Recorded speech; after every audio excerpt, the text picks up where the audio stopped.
Hello दोस्तों, नमस्कार। NL study में आप सबका पुनः स्वागत है। कैसे हैं आप? आज हम पुनः उपस्थित हुए हैं और वैदिक साहित्य के बारे में हमने करीब करीब पढ़ लिया है। थोड़ा सा उनका दोहरान कर लेते हैं, मेरे को उचित लगा।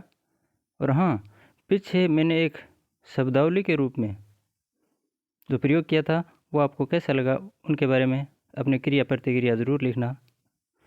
अच्छा, शुरू करते हैं। वैदिक साहित्य ये 4 प्रकार के बताए गए हैं दोस्तों।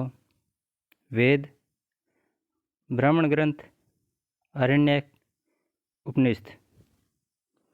इसे याद करने के लिए आप बस इतना याद रख लो। उपवेद, उपवेद आबादो, उपवेद आबाद्यो, अर्थात उप से उपनिषद, वेद वेद, आ से आरण्यक और बा से ब्राह्मण। तो उपवेद,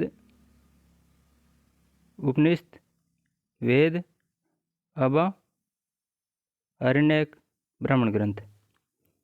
शायद नहीं भूलोगे। वेद 4 हैं, हमें पता है। ऋग्वेद जो कि सबसे प्राचीनतम है, विशाल है, देवताओं की स्तुति में रचा गया है, छंद युक्त है, इसमें 10 मंडल हैं और 1028 सूक्त हैं। ये हो ता पढ़ना दोस्तों, ला नहीं है। और इसका पुरोहित है यज्ञ संपन्न करने वाला ऋग्वेद का, उसे होता कहा गया है। अगला यजुर्वेद जो यज्ञ से संबंधित है, धार्मिक अनुष्ठान और कर्मकांड जो भी होते थे वो यजुर्वेद से संबंधित है। इसमें यज्ञ संपन्न करने वाले को अध्वर्यु अर्थात पुरोहित को अध्वर्यु कहा गया है। सामवेद जो संगीत से संबंधित है, इसका पुरोहित उद्गाता। अथर्ववेद जो लौकिक कर्मकांड अर्थात जादू टोना वगैरह वगैरह पारिवारिक विषय जो आजकल चल रहे हैं, चाहे चिकित्सा हो चाहे कृषि संबंध हो, तो ये सारे के सारे अथर्ववेद में आते हैं। और इसमें यज्ञ संपन्न करने वाला ब्रह्मा था, और ब्रह्मा का एक कार्य और भी बताया गया। ये सारे के सारे जितने भी हैं, चाहे वो अध्वर्यु है, होता है, उद्गाता है, इन सब का निरीक्षण करता भी ब्रह्मा ही माना गया है। इसके ठीक आगे ब्राह्मण ग्रंथ, वेदों की सरल व्याख्या करने के लिए ब्राह्मण ग्रंथ रचे गए और ये गद्य में लिखे गए। ये कुल 18 माने गए हैं। आरण्यक ऋषियों द्वारा एकांत वन में जाकर रचे होने के कारण इन्हें आरण्यक कहा गया। आरण्यक का मतलब होता है वन, अर्थात वन में लिखे गए आरण्यक थे। और ब्राह्मण ग्रंथों के ये अंतिम भाग माने जाते हैं। उपनिषद अर्थात वेदांत, वैदिक साहित्य का अंतिम भाग, वैदिक साहित्य का अंतिम भाग। इसमें 3 प्रस्थान बताए गए हैं, जिन्हें हम प्रस्थानत्रयी भी बोलते हैं। पहले एक मैंने ट्रिक भी बताई थी आपको, उबगी, पुनः याद कर लो। उबगी, प्रस्थानत्रयी, उबगी अर्थात उ से उपनिषद, ब से ब्रह्मसूत्र, गी से गीता। गीता को भगवत गीता भी कहते हैं दोस्तों। वेद, उपवेद, इनके यज्ञकर्ता और रचनाकार। इनसे संबंधित प्रश्न बहुत बार पूछे जाते हैं परीक्षाओं में, तो आज हम इनका भी सुपड़ा साफ कर ही देते हैं। ऋग्वेद का उपवेद आयुर्वेद है।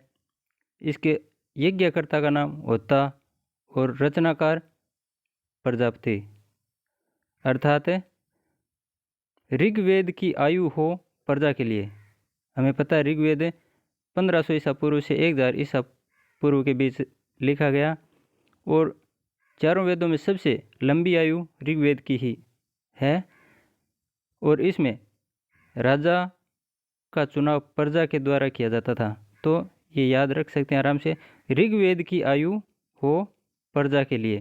बस हमारा ये सारा कॉन्सेप्ट क्लियर हो गया। ऋग्वेद की आयु हो प्रजा के लिए, मेरे साथ बोलना प्लीज़, ऋग्वेद की आयु हो प्रजा के लिए। ऋग्वेद आयु, आयुर्वेद हो होता, प्रजा प्रजापति। बस हो गया काम। उपवेद आयुर्वेद, यज्ञकर्ता होता और रचनाकार प्रजापति।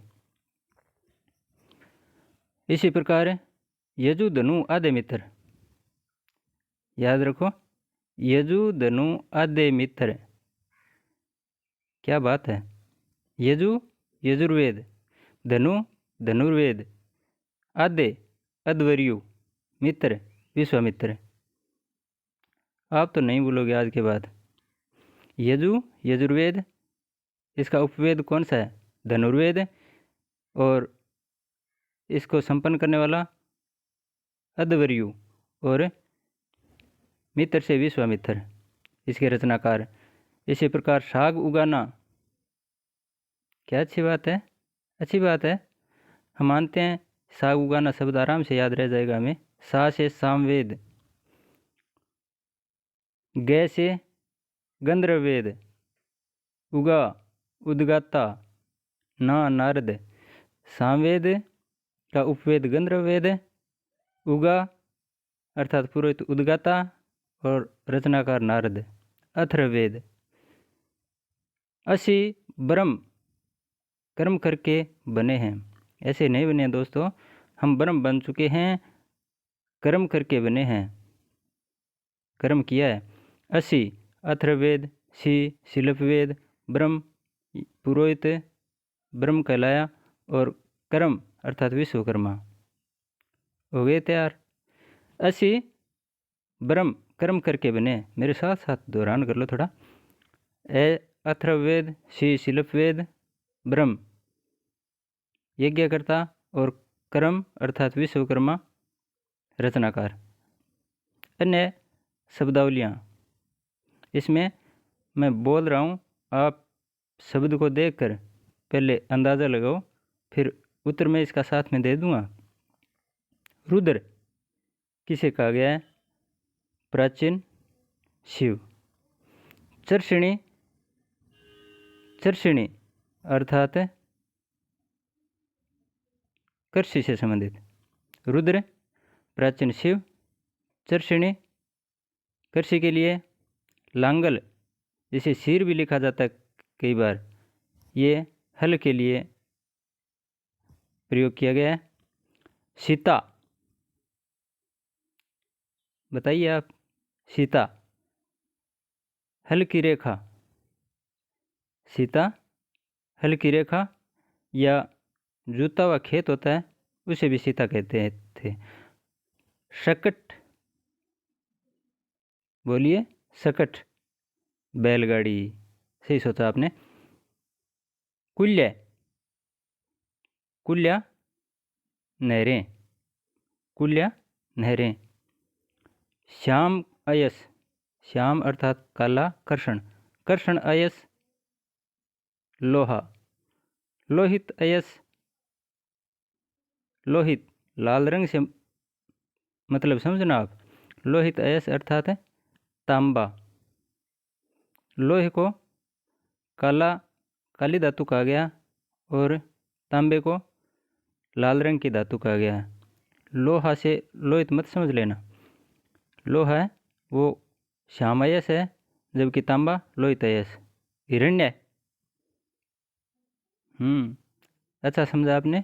सोना, हिरण्य सोना, हिरण्यकार जो सोना, सोने का काम करता है, सुनार।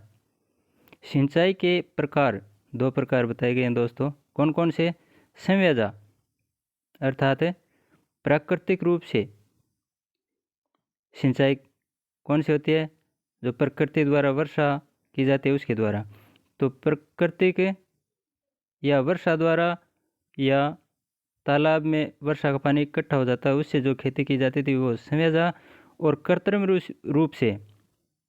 रूप से कुएं बावड़ी आदि खोदकर फिर सिंचाई की जाती थी, वो खनित्रमा। त्रि कर्त्री खनित्री तो खनित्रमा, इस प्रकार याद रख लेना। आगे खिल्य। खिल्य ये भूमि को मापने की एक इकाई थी दोस्तों, भूमाप की इकाई खिल्य। भूराज उधर वैसे अलग अलग होती थी, लेकिन आमतौर पर सामान्य रूप से 1/4 माना गया। तक्षा तवष्टा ये शब्द बहुत बार पूछा गया है। बढ़ई, तक्षा बढ़ई। तक्षण, तक्षण अर्थात शिल्पियों का मुखिया। शिल्पियों का मुखिया तक्षण। व्यापार का माध्यम कौन सा था? आप सबको मालूम है, व्यापार का माध्यम कोई मुद्रा नहीं थी, उस समय वस्तु विनिमय होता था। पशुओं को इधर उधर लेना देना या कोई वस्तु है उसके द्वारा व्यापार वस्तुओं के माध्यम से होता था। आगे कर्षनल। कर्षनल भी एक इकाई थी, लेकिन ये भूमाप की इकाई नहीं थी, बल्कि तौल की मुख्य इकाई थी। सॉरी, तौल की मुख्य इकाई को कर्षनल कहा गया है। वासोवाय। वासोवाय जो कपड़े का काम करते थे, अर्थात वस्त्र बुनकर, उनको वासोवाय कहा गया है। तंतु। तंतु अर्थात सूत। दोस्तों संस्कार। संस्कार 16 संस्कार हैं, उनमें से जन्म से पूर्व संस्कार को नाम नहीं पूछकर कई बार सीधा ऐसे पूछ लेते हैं, जन्म से पूर्व कितने प्रकार के संस्कार थे? तो 4 थे। सॉरी, जन्म से पूर्व 3 संस्कार है और शिक्षा से संबंधित 4 संस्कार। जन्म से पूर्व 3 संस्कार और शिक्षा संबंधी 4 संस्कार। ये ट्रिक भी मैंने बताई आपको। गप्पूसी, गए पू सी बताई थी ना पहले। गप्पूसी गै से गर्भाधान, पू से पुंसवन, सी से सीमंतोनयन। गप्पूसी ये जन्म से पूर्व के संस्कार थे। आगे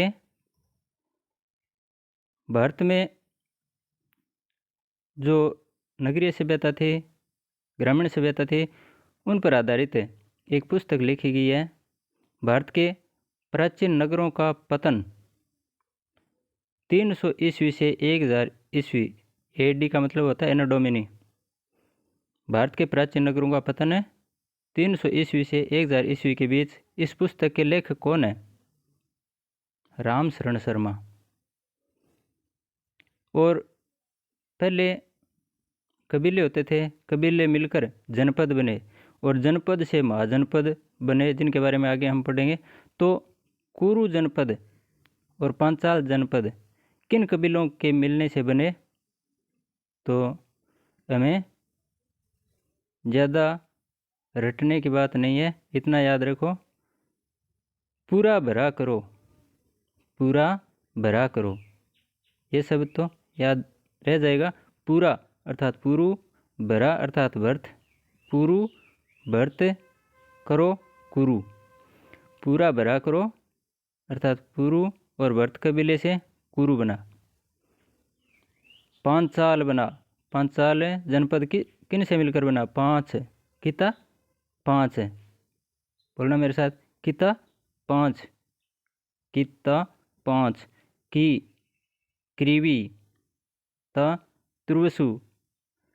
बस हो गया काम। पांचाल किन से मिलकर बना? किता शब्द याद रख लो, क्रीवी तुर्वसु। उत्तर वैदिक काल का सर्वाधिक विकसित राज्य यही पांचाल था दोस्तों। वेदों का पंडित अर्थात वेद पंडित किसे माना गया है? मैक्स मुलर को। सामवेद के मूल सूक्त सिर्फ और सिर्फ 75 हैं दोस्तों। बाकी सारे के सारे ऋग्वेद से हूबहू ले लिए गए हैं। सामवेद संगीत वाला। अथर्व ऋषि ने कौन से वेद की रचना की थी? ये अथर्ववेद से संबंधित है। मिताक्षरा। इन पुस्तकों के बारे में बहुत बार प्रश्न पूछ लेते हैं। तो मिताक्षरा किसने लिखी? ये टीका है विज्ञानेश्वर द्वारा लिखित। सभी पुरोहितों का निरीक्षक, पहले मैं बता चुका हूँ, ब्रह्मा। सभी पुरोहितों का निरीक्षक है ब्रह्मा।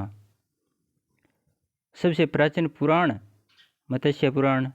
हिमालय के दक्षिण, ये लाइन पढ़ो, हिमालय के दक्षिण तथा समुद्र के उत्तर में हिमालय है। ये हिमालय, इस हिमालय के तो दक्षिण में और इधर हिंद महासागर में समुद्र है, इसके पूर्व में स्थित ये देश कौन सा है? भारत देश है। ये किस पुराण में लिखा गया है? ये विष्णु पुराण में लिखा गया है। शिशुपाल वधम। शिशुपाल वधम नाटक है, ये किसके द्वारा लिखा गया? माघ द्वारा। ब्रह्मगुप्त कहाँ के थे? जालोर के। ये सीधा प्रश्न पूछ लेते हैं, ज़्यादा समझने वाली बात नहीं है इनके बारे में। वैदिक धर्म किन पर आधारित था? यज्ञ धर्म, यज्ञ पर। वैदिक काल में कौन से पशु का उल्लेख नहीं है? हाथी और बाघ का उल्लेख नहीं मिलता। धर्माध्यक्ष अर्थात धर्मों का अध्यक्ष अग्नि को माना गया है। मूर्ति पूजा आरंभ कब हुई? उत्तर वैदिक काल में। कृषि वैज्ञानिक किसे माना गया है? पृथुमेनु को। ब्रह्मवर्त देश किसे माना है? मनुस्मृति में इसका वर्णन है। ब्रह्मवर्त किसे कहा गया है? पुराने समय में सरस्वती नदी और दर्शदवती नदी, दर्शदवती आजकल की जो घग्गर नदी इसे कहते हैं, इनके बीच का जो क्षेत्र था उसे ही ब्रह्मावर्त देश कहा गया है दोस्तों। सुलभ सूत्र। सुलभ सूत्र ज्यामिति से संबंधित है।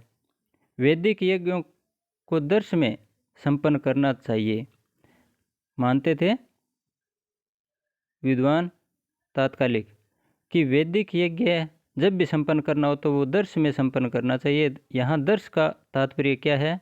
दर्श को अमावस्या माना गया है, अर्थात अमावस्या के दिन संपन्न करना चाहिए।